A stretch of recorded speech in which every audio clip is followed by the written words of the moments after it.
I am a professional.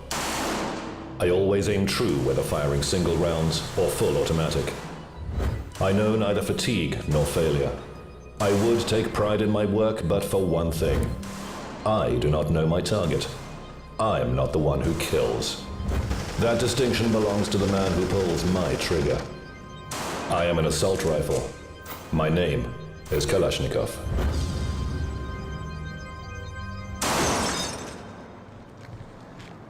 Somewhere near Moscow, a group of elite soldiers from Russia's Interior Ministry are about to start an all-day exercise. In the morning, they line up in formation. According to tradition, they pay homage to past comrades who've died in the line of duty. This unit has taken part in many counter-terrorist operations across Russia. They have a variety of firearms at their disposal, but their weapon of choice is still the Kalashnikov assault rifle.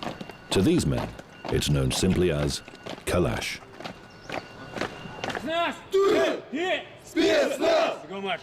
These soldiers will endure a course of special training lasting almost until dusk. It's regular procedure for new modifications to the Kalashnikov assault rifle to be tested in such units. It would be hard to imagine a tougher testing ground for any new gun. One rifle from every batch is thoroughly scrutinized before being sent to units in the field. In truth, it's more like torture than a scientific trial. The rifle's designer, Mikhail Kalashnikov, once recalled that when he realized his first model was to be subjected to a severe test, he looked away. He couldn't bear to see it with his own eyes. Testing a new variant of the Kalashnikov goes through 7 stages.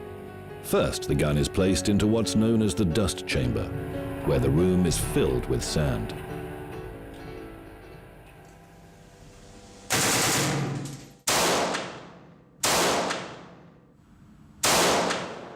The dust chamber is filled with fine particles of silica sand.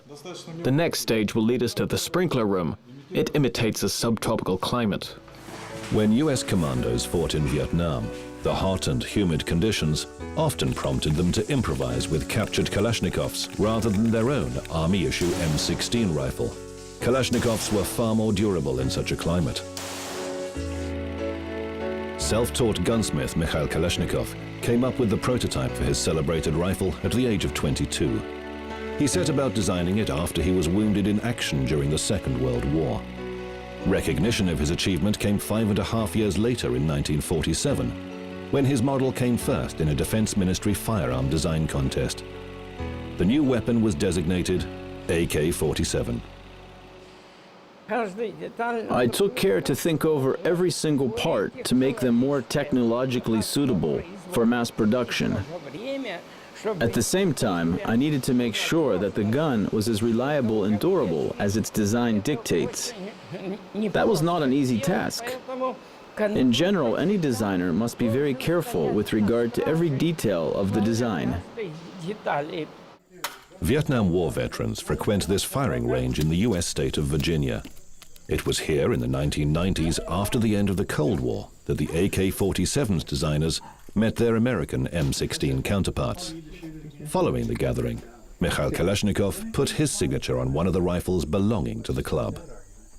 This is Russian ammunition, by the way, so I'm sure it'll work well. General Kalashnikov autographed this piece, so this is quite a rare piece, and when we shoot it, everybody will have on white gloves because we don't want to smear the signature on.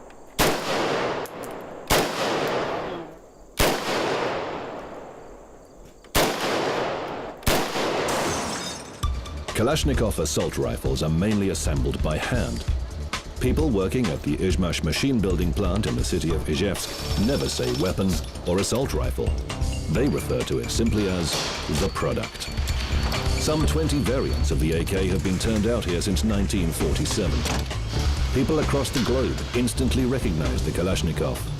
It is the most widespread firearm in the world today. The rifle is not only functional, but it's also a handsome model. Mikhail Kalashnikov likes to say that it cries out to be touched. Most of the workers at the machine building plant are women. It's thought they handle the mechanical operations requiring constant attention better than men. They know the rifle inside and out, even though the weapon is intended primarily for men. I often have to teach male workers, not only the newcomers, but also those who already know their job well. When I watch films on TV, I instantly recognize something made in our shop. It gives me great joy to see our products on screen. The first batch of Kalashnikovs made in 1947 was kept secret, so much so that officers concealed the weapons in cases and collected used cartridges. When the 5.45mm variant appeared in 1974, the situation was quite different. The Kalashnikov brand had gained fame far beyond Soviet borders after the Vietnam War. Special forces were some of the first to appreciate the benefits of the 5.45mm version. Shot patterning had improved, it was also much lighter, and there were no complaints about harsh operating conditions.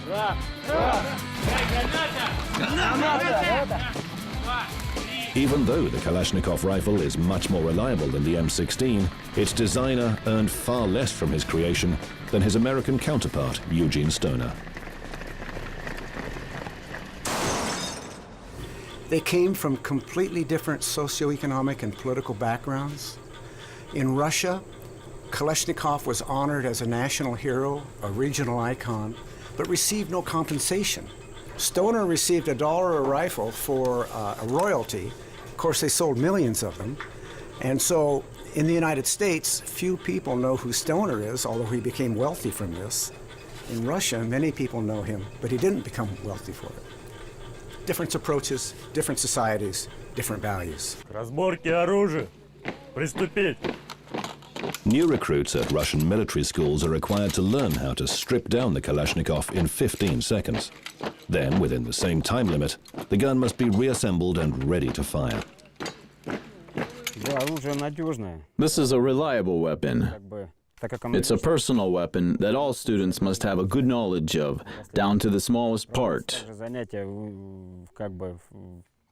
Sometimes they even have to take it apart and reassemble it and clean it while they are blindfolded. Cadets who have successfully passed initial tests take an oath of allegiance. The ritual goes back to the mid-17th century, and since the 1950s, it's featured full dress uniform and a Kalashnikov. I, Cadet Ignatiev, do hereby swear allegiance to my country. After taking the oath, cadets are duty-bound to use their weapon to protect Russia's interests.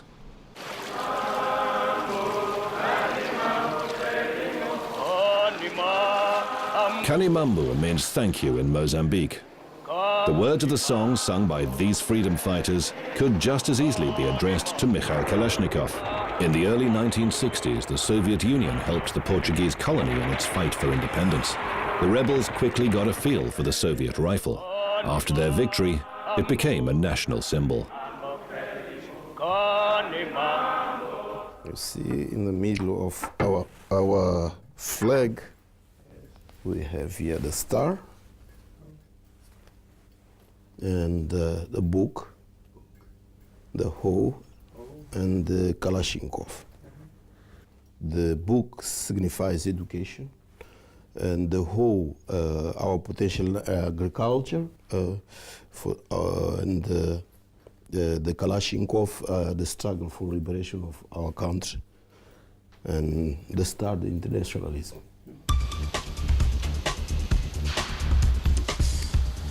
In Soviet times, the Ishevsk machine building plant worked around the clock in a bid to uphold what was then called internationalism.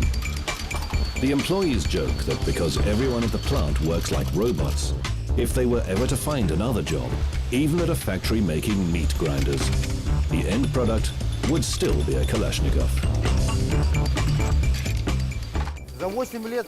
After spending 8 years at this conveyor belt, I can work with my eyes closed. In the week, they have regular jobs. But at weekends, these people change their stuffy office suits for battle dress. Laptops give way to Kalashnikovs. But these weapons are loaded with plastic bowls instead of bullets. The plant is now making a Kalashnikov with a difference. Some call them fake because they can't kill. But everything else about these non-lethal rifles remains true to the original. Its weight, design, and appearance.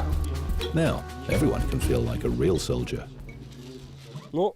It's not a fake, but rather a genuine Kalashnikov. Basically, this is the first attempt in Russia to use an electric mechanism to adapt a combat weapon to a game of airsoft. This thing is assembled from the same materials and on the same production lines as regular Kalashnikov assault rifles. This game, played by people fed up with the routine of everyday life, may look pointless. But in fact, the purpose of each round of airsoft is to achieve real tactical goals. Army units are likely to use airsoft in the future as a cost-effective method of tactical training in close quarters combat. For the time being, though, men and women alike are only just beginning to get their hands on this non-lethal version of the iconic Kalashnikov. I'm not very strong because I'm a young woman. When I first began doing it, my hands ached a lot. But now I feel they have been getting stronger with each training exercise. I find that holding that thing is less of a problem now. There is another side to the popularity of the Kalashnikov. As one war comes to an end, arms dealers rake in huge profits by buying up used Kalashnikovs and selling them in other hotspots.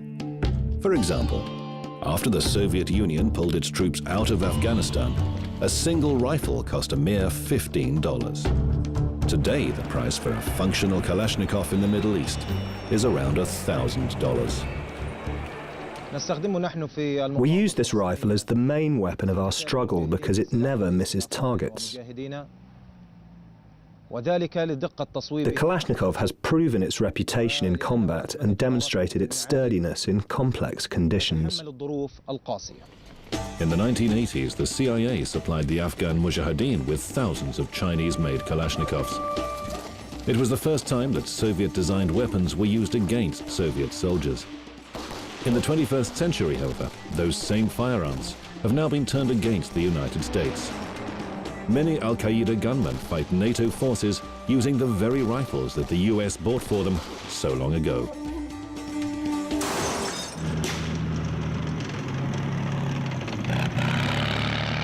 Cadets at Russian military schools are undergoing weapons training on a tank range. Mikhail Kalashnikov himself began his military service in Russia's armored division. Before the AK-47, his first inventions were related to armored vehicles. But they could not be implemented because of the onset of World War II. Kalashnikov miraculously survived after being wounded when his tank caught fire. As a result, he couldn't resume active service. And so he devoted all of his efforts to designing small arms. The first assault rifle models designed by Mikhail Kalashnikov gained popularity because they were waterproof. A later version was made for cartridges smaller than the 7.62mm original, but they often got jammed. Although Kalashnikov received no formal education in engineering either before or after that time, it didn't take him long to resolve a problem that many of his colleagues had been unable to cope with. The result was the AK-74 variant, which used 5.45mm cartridges. Just like its older brother, it too was waterproof. Today, critics often claim that the AK is outdated, but professionals note that any changes to make it more fashionable or modern-looking would inevitably affect its most important feature, reliability.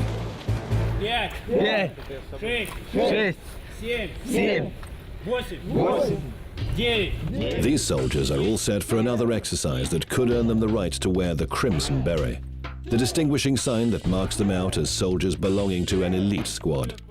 They like to joke that if it were possible to train men to be as tough as the Kalashnikov, they would be the world's best special forces units. After the decision was made to select this weapon as the new Soviet assault rifle, the Russians immediately began improvements on it, even before it was issued. And they kept improving it, working on every feature of the rifle to optimize performance. The difference in that story is when the United States selected the M16 rifle from Colt, they forced the rifle to be issued for combat use before adequate testing. The United States government literally did nothing for 15 to 20 years after World War II to get serious about a lightweight semi-automatic rifle.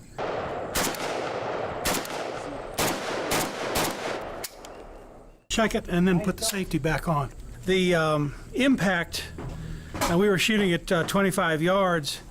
The bullet is not fast, but it's a heavy pounding bullet, very effective. Anton Kalashnikov is a specialist in ballistics. He is skeptical of the superiority of the iconic brand. He even claims that somebody other than Kalashnikov designed the celebrated assault rifle. He alleges that Kalashnikov borrowed the concept from a German designer, Hugo Schmeisser. At the end of the war, Schmeisser designed the fairly effective STG-44 assault rifle. And it is true that Kalashnikov's design does resemble the German variant. Schmeisser and other German specialists contributed to the development of the new product. The Germans and some Soviet inventors worked on it together. Claiming that it was made by some ordinary sergeant is utterly preposterous. Mikhail Kalashnikov worked at the Ishevsk plant since 1949. He and his colleagues have heard these accusations before. Claims that the young designer took advice from Schmeisser have been denied so many times, they think further debate is pointless. This place is awash with rumors. It's no secret that the German designer Hugo Schmeisser worked in this building after the war. I've seen an article on the internet claiming that he gave casual advice to the young Mikhail Kalashnikov, just in passing. That sounds ludicrous. Kalashnikov's work was a carefully guarded secret. Obviously, Hugo Schmeisser had no access to it. With their Kalashnikovs still wet after being carried through water, these men are ready to face a sand mound. Fighters in this special squad are being trained to handle standard weapons. The brand new AK-12 model will be tried out in exactly the same conditions and then sent on to Russia's army and police force. Kalashnikov was often asked about his rifle's design. He made no secret of the fact that he had indeed borrowed many ideas, but they had come from his Soviet colleagues, not from Hugo Schmeisser. Kalashnikov was able to integrate various solutions within one design to best advantage. Moreover, the new assault rifle was much more sturdy than its rivals. Whenever a Kalashnikov ran out of ammunition, it was still very useful in hand-to-hand fighting. Once bullets were available again, firing could resume without worrying about cleaning or lubricating the gun in battle. The rifle was designed so that any illiterate person in the world could operate it, disassemble it for basic cleaning, if any, and use it under all conditions. They had a documentary once on the History Channel where they were talking about the Afghans using the AKs in Afghanistan. And they had no concept to clean it. Why would you do that? And so they said they finally taught them to take their shoelaces off, tie them in a knot, dip it in motor oil, and pull that shoestring through the bore. They said that was clean. That was clean enough. When Kalashnikov made his weapon in 1947, the Soviet army desperately needed a modern assault rifle. The AK was a timely solution. Over time, Kalashnikov created a wide variety of rifles and machine guns. A concept formulated by one person is built into all these items. Their design is based on a single principle. The parts are interchangeable. The fact that this broad range of weapons has been designed by one person makes them very convenient.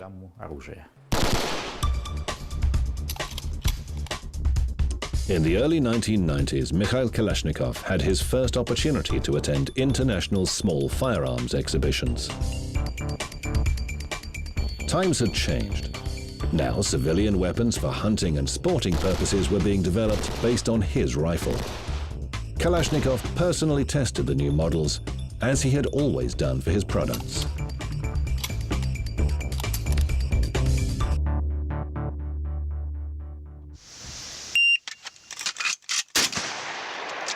The Saiga, a semi-automatic shotgun based on the Kalashnikov, takes less than a couple of seconds to be ready to fire. The United States, formerly a potential adversary, has been one of the most active customers for the Russian-made Saiga. The Americans have compared their firearm to our Saiga 12. The design of this shotgun's based on the Kalashnikov assault rifle. As it turns out, the Saiga 12 is a more attractive weapon. It's more powerful and capable of more effective rapid fire. The Americans had to swallow their pride. Earlier this year, our plant signed contracts with the Americans for thousands of Saiga 12 units to be supplied to their police force. All Kalashnikov models are assembled in the same shop and go through the same quality control tests before being shipped to a customer. We're entering the freezer now to pick up the assault rifle. It's been exposed to temperatures of up to minus 50 degrees Celsius for nearly an hour.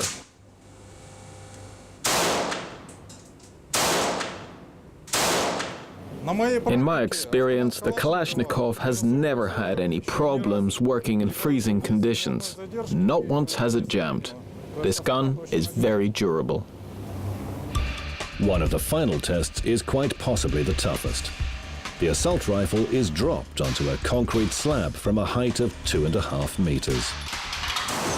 We're at the same firing range where Mr. Kalashnikov and Stoner met in May of 1990. They were talking about durability of the weapons and what kind of tests they had to go through to make sure they were durable enough to withstand battlefield conditions.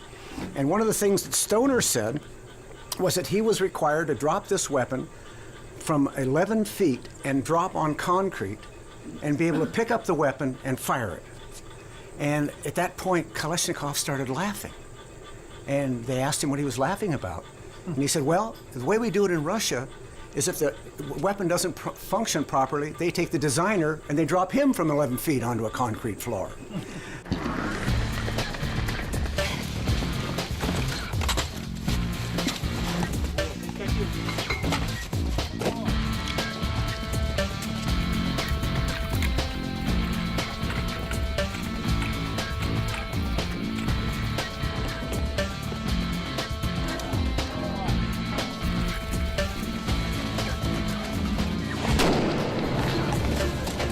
Yet another key feature of the Kalashnikov is that almost anyone can use it, allowing it to hold its ground for more than 60 years.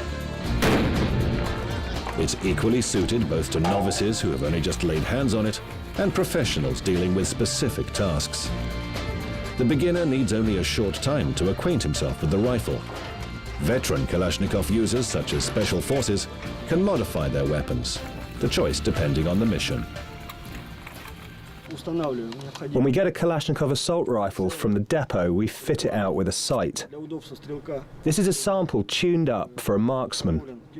It features a retractable stock for ease of use. I can change the length of the stock too. I fixed a pistol grip onto it to make it more comfortable. The magazine holds 60 cartridges, more than the standard version. As the Special Interior Ministry squad wraps up its training exercise, each fighter must make sure that their weapon is still ready for battle after such extreme conditions.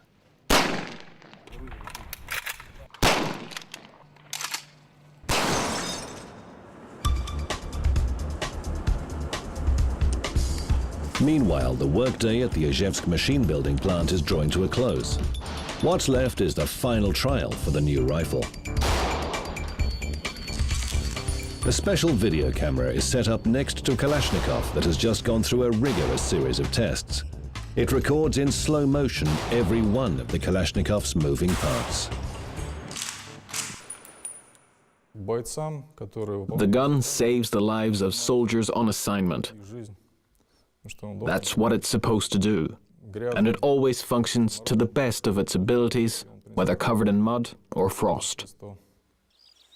Mikhail Kalashnikov is now 93 years old. He's outlived most of his friends and rivals.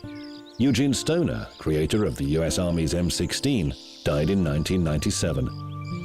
In recent years, Kalashnikov has become increasingly unhappy about his rifle's reputation. Each year, an average of 250,000 people are killed by bullets fired from one of his weapons. I didn't want to design a weapon that was going to be used in wide-scale fratricidal war. I only wanted to help protect my country's borders. That's what I would wish for everybody, as well as myself. I have gone through every trial and tribulation, and I'm ready to go on working. There are some 100 million like me in the world.